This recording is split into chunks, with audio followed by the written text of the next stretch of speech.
பாதம் வந்து செப்பல் போடுறது தெரிய மாட்டேங்குது, முள்ளு குத்துனா உணர்வு இல்லை, பாதங்கள் ஏதாவது அடிபட்டா கூட சென்சேஷன் இல்லை, பாதங்கள் மரமரப்பாக இருக்குது, மரத்து போன மாதிரி இருக்குது, ஃபுட்டில் நம்னஸ். இந்த மாதிரி ஒரு நிலை இருக்குது. நான் போய் சுகர் செக் பண்ணேன், ஆனால் எனக்கு சுகர் இல்லை. என்னவா இருக்கக்கூடும்? பிளட் சர்க்குலேஷன் ஏதாவது இல்லாமல் இருக்குமா? ரத்த ஓட்டம் குறைவாக இருக்குமா? அதனால் கூட இந்த ப்ராப்ளம் வருமானு உங்களுக்குள்ள நிறைய கேள்விகள் வச்சுருப்பீங்க இல்லையா? ஸோ இந்த கேள்விக்கான பதில், இது ஏன் வருது, இது ஏதாவது உள்ளுறுப்புகள் சார்ந்த பிரச்சனையாக இருக்கக்கூடுமா, இதுக்கான தீர்வு என்ன, இது எல்லாத்தையுமே இந்த பதிவில் நீங்கள் பார்த்து ஒரு கிளாரிட்டி உங்களுக்கு கிடைக்கும்.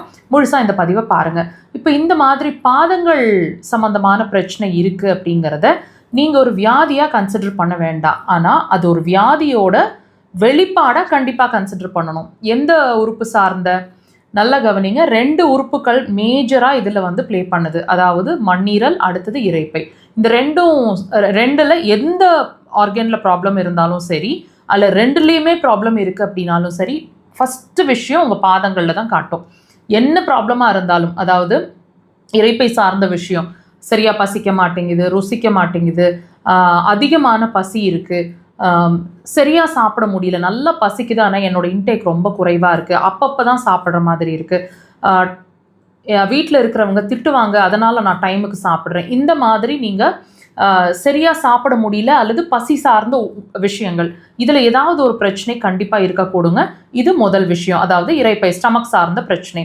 அடுத்த விஷயம் உங்களோட மண்ணீரல், அதாவது உதடு வறட்சி, தண்ணி தாகம் அதிகமாக இருக்கிறது, குறைவாக இருக்கிறது, நான் சொன்ன மாதிரி பாதங்கள் சம்பந்தமான பிரச்சனை, இனிப்பு சுவை ரொம்ப விரும்புகிற மாதிரி இருக்கிறது, அதாவது ஸ்வீட் கிரேவிங்ஸ் சட்டுன்னு ரைஸ் ஆகிற மாதிரி இருக்கிறது.